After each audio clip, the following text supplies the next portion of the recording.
Minutes means, okay, 20 minutes past 8 can only mean one thing on a Saturday morning. We're talking property. For those that might be new to the show and are wondering why are they talking property a weekend, I get it, that's when you go and view your homes that you're going to buy, rent, or maybe you're trying to sell one or trying to rent one out. So it's a great time for us to talk about it. With that said, emails through to katla@kfm.co.za. Whatever questions you have from Dr. Gavin, who's our property expert from Knight Properties, feel free to send them through. Before we go any further, let me say this. I know it's winter, okay?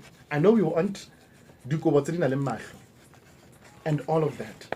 And sometimes decisions made in winter, I feel, need to be reviewed in spring and summer because oftentimes they're not the most well-informed. Where am I going with this? Well, I'm just trying to say, be careful who you say I love you to.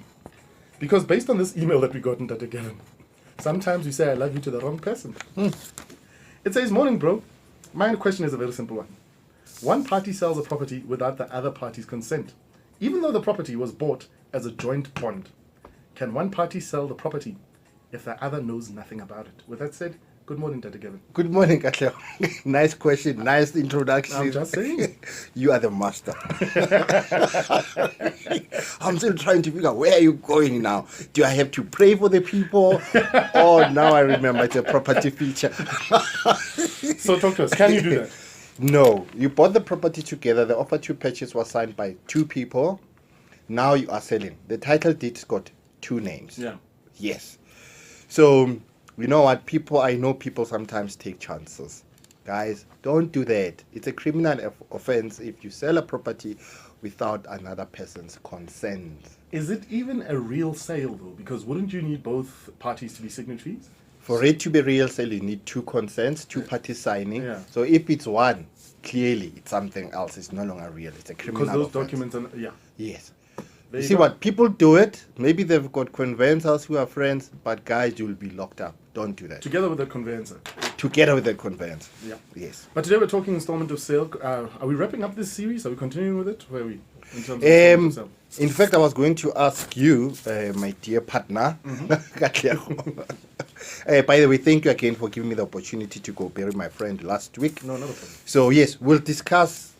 You know what? We can have a wrap up next week. Okay, we'll Just wrap to it up next summarize everything, and then today let's just So today we're talking about using installment of sale as an investment tool. as an investment. Now, tool. just to give context, last week and the week before, we were talking if you're purchasing this property through That's installment correct. of sale for you to occupy it and actually live there That's as correct, a primary Katla. residence, isn't it? Yes. Right. Why is there a difference between the two? Because my understanding is installment of sale is just how you're getting the property. Yes. What you're using it for, why is that important? All right. The last two series the last three series, we're emphasizing that you'll be using installment of sale mainly co-locationing as a lay-by. Yeah. So you know what?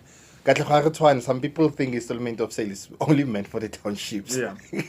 So now we need to bring it, and explain it to people that you can use it even in the suburbs. Yeah. So we're going to use today Hillbro as an example.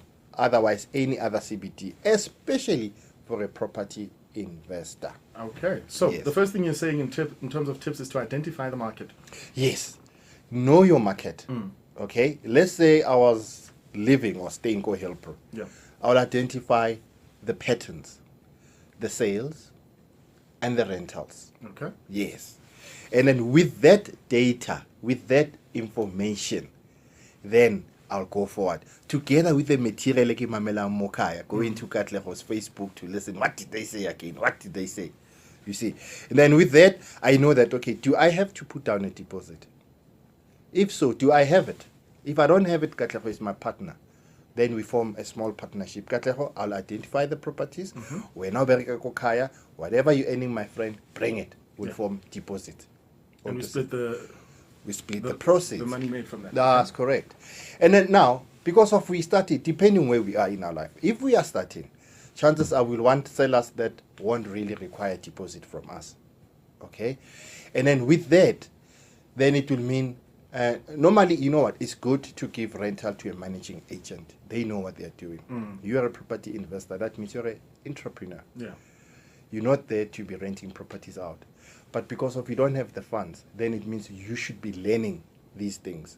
I think also, just to jump onto that as well, even if I'm giving it to a rental agent, That's correct. it's like with anything, any investment. Yes. I need to know the basics. I That's need to at correct. least understand how a balance sheet works if I'm going to be Yes. going into investment. Oh, yes, Katla. So, I mean, I might not be an expert the same way that I would have you as a partner. Yes. But it's always good for me to have an idea That's of what happens right. in that space. So that when I ask questions, I ask them from a place of being informed. That's correct, enlightenment, if you Katla. would. Yes. Anyway. In fact, you remind me when we started the show, I remember me and you were talking about most people are not aware that as you're a business person, SARS holds you responsible. They don't hold your accountant responsible, you as a business person. So you're right. So, but let's say in the absence of Chelete Haiti, Yeah. all right? So learn these systems of property rental so that you know the rent that you'll be picking up, the rent that you'll be collecting to save cost. Okay. You understand? But as you really said, that a person must, know even if he hires other companies. Okay, well, we're going to wrap it quickly, but before we say so, or we do so, one thing for me that's come out with installment of sale, having spoken about it over the last couple of weeks Yes. on the series, has been that even though it might come across as an informal arrangement between two parties, That's correct. there needs to always be paperwork. That's correct, Well, sir. starting point is research needs to be done. Yes. Based on the findings from that research, and when you go for that property, you Yes. must have done the right calculations and make sure that it kind of all works out. Yes, Katla. And then ultimately, you need to put the paperwork in place. Yes, Katla. That's Fantastic. correct. Yes. And people must remember, not every conveyancer specializes with these things. Okay. So they must phone you. They've had the information from you. They must phone you, email you, so that you can direct them to the right channels. I'll Okay. give you the list. There you have it. If you would like to purchase a property through installment of sale, those that don't know what it is, it's basically buying it without having to use banks and so forth. And you want more information on this, and you might have missed the series. One, I'll make sure the podcasts are available. That's the first thing. Second thing is this: send the email through to katlego@kfm.co.za, and we'll get in touch with Gavin to get a hold of you, and he'll be able to give you the advice. I must state though that obviously I am not FSP approved or anything, so I'm not giving you financial advice here. I'm merely being a conduit to somebody who will be able to do so and is properly accredited. That's correct, Katla.